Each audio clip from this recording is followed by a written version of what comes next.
Welcome to மாயா பஜார். இன்றைக்கு நாம் பார்க்கும் ரெசிபி மாங்காய் சாம்பார். மண் சட்டியில் 100 கிராம் துவரம் பருப்பை வேக வச்சு எடுத்து வச்சுருக்கேன். பருப்பு வேக வச்ச சட்டியவே வச்சுருக்கேன். கொஞ்சம் பருப்பு தண்ணி ஆட் பண்ணிக்கலாம். 1 டம்ளர் தண்ணியை ஊற்றிருக்கேன். முருங்கைக்காய் 2, கத்திரிக்காய் 4 கட் பண்ணி தண்ணியில் போட்டிருக்கேன். அதை போட்டுடலாம். வெறும் மாங்காயை போட்டால் ரொம்ப புளிப்பாக இருக்கும். அதனால் கத்திரிக்காயும் முருங்கைக்காயும் ஆட் பண்ணிக்கலாம்.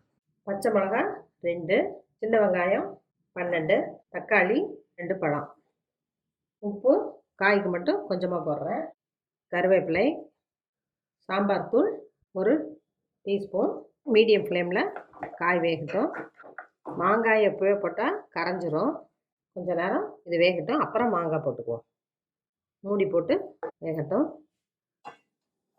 இடையில ஒரு தடவை கிளறி விடுவோம். காய் பாதி வெந்துருச்சு. இப்போ நம்ம மாங்காயை போட்டுடலாம்.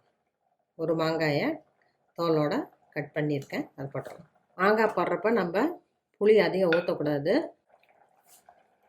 கொஞ்சமாக புளி ஊற்றிக்கலாம். வேக வச்ச துவரம் பருப்பை ஊற்றிடலாம். இந்த கன்சிஸ்டன்சி வேணும். ரொம்பவும் திக்காக வேண்டாம், ரொம்பவும் தண்ணியாட்ட வேண்டாம். கொதி வந்தால் கரெக்டாக இருக்கும். பருப்புக்கு மீதி உப்பு போட்டுடலாம். இரும்பு கரண்டி வச்சுருக்கேன்.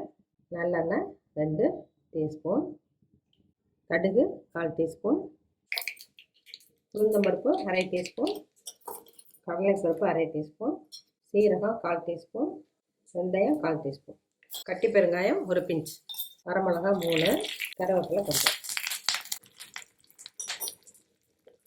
சாம்பார் வச்சு தாளிச்சதை போட்டுடலாம்.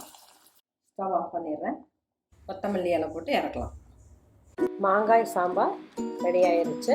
மாங்காயோட ஃப்ளேவர் நல்லாயிருக்கும். சுடு சாதம், இட்லி, தோசை எல்லாத்துக்குமே காம்பினேஷன் நல்லாயிருக்கும்.